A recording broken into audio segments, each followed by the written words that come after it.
This could very well be an epic World Series, even if it appears one-sided on paper.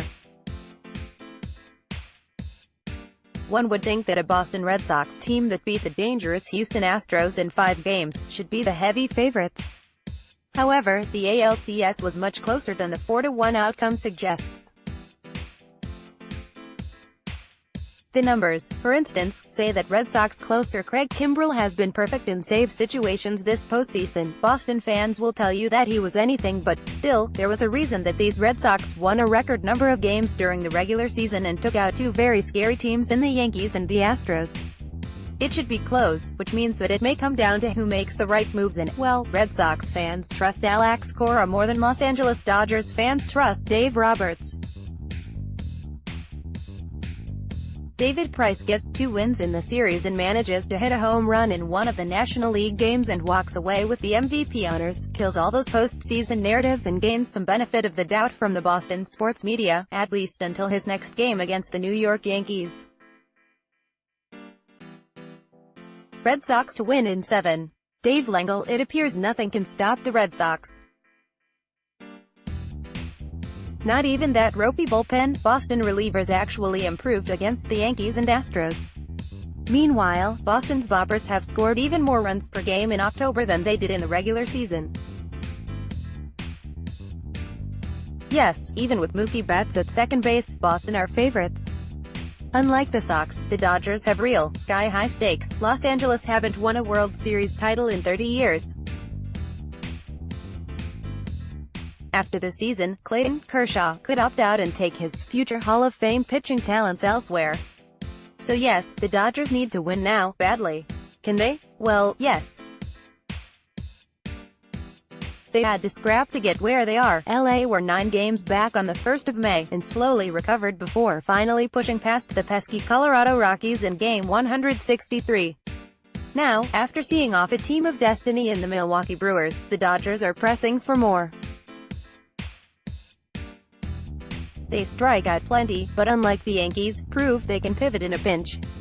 Dodger power is as advertised. Roberts often fields lineups with 7 hitters with over 20 home runs, setting them up nicely for DH games in Boston. LA are loaded with talented pitching, including, of course, Kershaw, who is desperate for that elusive ring. I think he gets it. Dodgers to win in 7. Daniel Levitt. For all the derision over Clayton Kershaw's past performances in the postseason, he was 7-7 with a 4.35 ERA in 28 games entering the 2018 playoffs. The lefty quietly has a 2.39 ERA over 19 innings, including 2 quality starts in 2018. The Dodgers' starting rotation has been far from their best, and will need to improve quickly if they're to hang with the Red Sox, who have scored an MLB best 56 runs this postseason. Boston have been masters at getting on base, and through 2 rounds, 5 starters have an on-base percentage greater than .370. Boston have won each of the last 3 World Series they have appeared in, and for that reason, I'm going with the Red Sox to win in 6. Allen Evans. Both teams have great starting rotations, bat deep, and have several players who can single-handedly win games. With so little to choose between the two, the series is likely to go down to the few weaknesses in the sides, which could tip the balance towards the Dodgers. The Red Sox have more question marks as the series starts. Will Craig Kimbrel struggle to find the strike zone continue, and will Alex Cora continue to trust him if it does? Is Chris Sale actually healthy? Has David Price really exorcised his bad playoff record? How will they find space for JD Martinez in the games without a designated hitter? Meanwhile, the Dodgers have come through every time their backs have been against a wall. It would be a surprise if Clayton Kershaw, Rich Hill, Walker Buehler and Hyun-Jin Ryu weren't able to combine for at least 5 solid starts between them, and every batter in the lineup is capable of hitting home runs at key moments. A key subplot will be Manny Machado's increasingly entertaining heel turn. After shedding the burden of being the face of the Orioles franchise, Machado has been making headlines for not hustling, dubious sliding, deliberate tripping and crotch grabbing, all in the space of a few days. He'll be a free agent after this series, so before he makes the ultimate heel move, signing with the Yankees in the offseason, it seems an inevitable part of the narrative that he will be either the hero or the villain of the series. Dodgers to win in 7. David Taylor: the numbers all point to a World Series win for the Red Sox, and so do the contents of my carefully tended bag of petty grievances. As a bred learning a new sport in a new land, it didn't take long to import the old ways.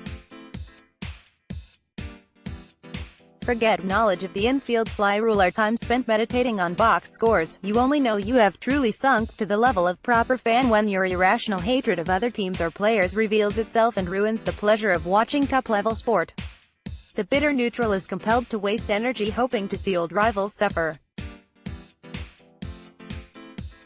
Clayton Kershaw may be a wonderful pitcher, and may come off as a modest, nice guy in interviews, but that is not going to make up for October 2016 when he seemed to throw every pitch in every game to send the Washington Nationals home early from the playoffs.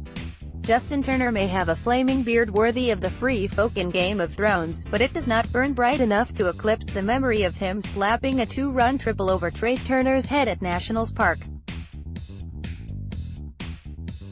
The Red Sox were the best team in baseball this season, by a long way, and deserved to win it all, but really, for all the wrong reasons, it's anyone but Dodgers. Red Sox to win in 5.